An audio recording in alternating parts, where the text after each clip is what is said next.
The other day in my live Q&A for my members, I was asked, how can I get re-regulated after getting dysregulated? And what I assume the person means is that they want to get back into the safe and social state of their nervous system, the parasympathetic response, where you feel relaxed and calm and you can think clearly and connect with other people. I'm also going to assume that you already know a little bit about the nervous system, that you understand the fight, flight, freeze response and about the shutdown response.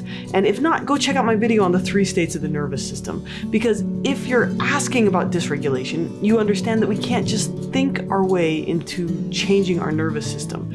You know about using the powerful tool of the body to regulate the mind and the nervous system. And you already know about how to use body-based skills like deep breathing and the yawn and the body scan and mindfulness.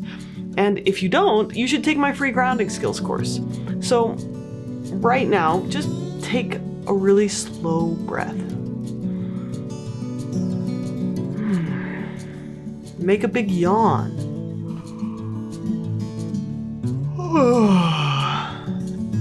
And gently tap your face.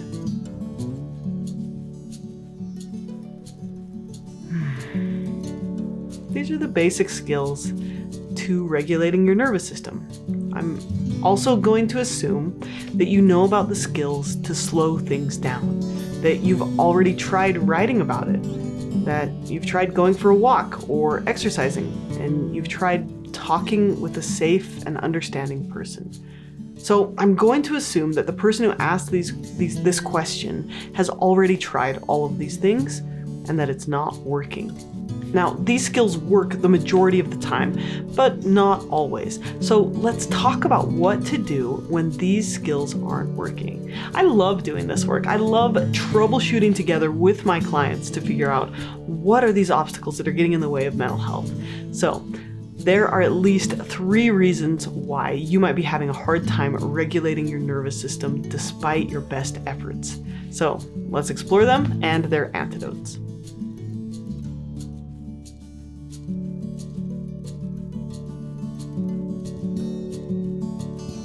Okay, so number 1, your nervous system is like a muscle. When you're chronically in dysregulation, when you're chronically stuck in sympathetic state, your sympathetic muscle gets stronger. So if you experienced trauma 20 years ago and you've been anxious for 20 years, it's like you've spent 20 years just exercising that anxious muscle. And the calm, parasympathetic muscle has atrophied. So it might just take a little bit more practice to strengthen your ability to regulate your nervous system. So if this is the case, I'd recommend that you practice just a few more minutes each day. So if you go from being in the parasympathetic state for 1% of each day to 2% of each day, that's progress. I would say just set a goal to practice these skills for 10 minutes a day if you can handle that. Or if that's too hard, do 5 minutes a day or 2 minutes a day.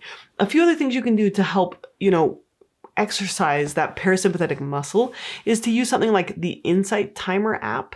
And that's going to give you these random prompts to soothe yourself, to practice, to exercise that muscle. You could also use a habit tracker like my free download or an app like Habit.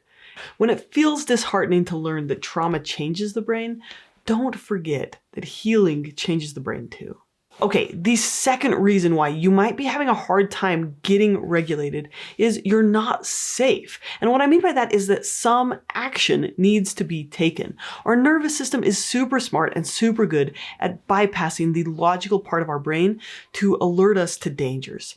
Sometimes anxiety isn't a disorder. It's just a message that something needs to change. So I recently got an email from a woman who had been diagnosed with a half dozen disorders over 25 years. Anxiety, depression, psychosis, bipolar, panic disorder, borderline personality. And when she finally left her abusive husband, most of these symptoms went away. The problem was not a mental disorder. It was a situation that needed changing. Sometimes action needs to be taken, and your body is going to keep sending that message until you get it. So are you stuck in the fight, flight, freeze response because you never say no to assignments at work? Because you believe you're worthless? Because you feel like you have to please everyone else and keep them all happy that it's your job to regulate other people? Are you stuck in the fight, flight, freeze response because you're staying in a toxic relationship and you need to set boundaries? Emotions aren't just like bad things that happen to us. They're meant to motivate us to take action. Now, sometimes emotions do lie, right? Sometimes they make us feel like we're in danger when we're actually safe. But, and in those situations, we need to regulate our bodies, use these self-regulation skills. But sometimes these emotions are truthful and we need to take action. Okay, reason number 3 why you might not be able to regulate your nervous system is you're forcing it. You're trying to practice willingness in a secret attempt to make your feelings go away. You're practicing deep breathing in an attempt to force yourself and your body to calm down.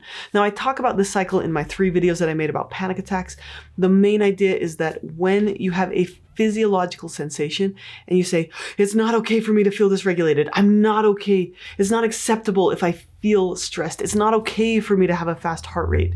This is dangerous if I'm breathing fast, right? I have to make my breathing slow down. All of these thoughts send the message to your brain that you're in danger, that these sensations are dangerous. And if you send that message to your brain that, oh, I can't handle feeling this way, that's going to accentuate the cycle of being dysregulated. So you feel stressed, and then you beat yourself up for feeling stressed, and that makes you more stressed. Now, the antidote to this is to allow yourself to feel, to let yourself feel uncomfortable, uncertain, vulnerable, to let yourself stand where you're standing, to be where you're at. It doesn't mean that you're going to feel this way forever, but you have to start with where you're at. So true willingness to feel your emotions means that your default setting is to use acceptance as a launching point for change, not the other way around. Not saying after I change, then I can allow myself to feel. And people have this tendency when things are really painful to try to speed up to make it pass faster. But with emotions, trying to hurry actually prevents you from doing the one thing that does work, which is slowing down and sitting with them. So, just to summarize, if the problem is that you just need to build up your parasympathetic muscle, set a goal to practice body-based nervous system regulation a few extra minutes a day. If there's actually a problem that needs to be resolved, take some action. And if you're forcing it, it's time to give yourself just a ton of compassion around being dysregulated. Slow down and create some space for you to feel what you feel without trying to force it to go away. With practice and the right approach, you really can unlock your nervous system, strengthen your parasympathetic response, and foster a greater sense of safety and calm. I hope this video helps you get better at feeling. Thank you for watching, and take care.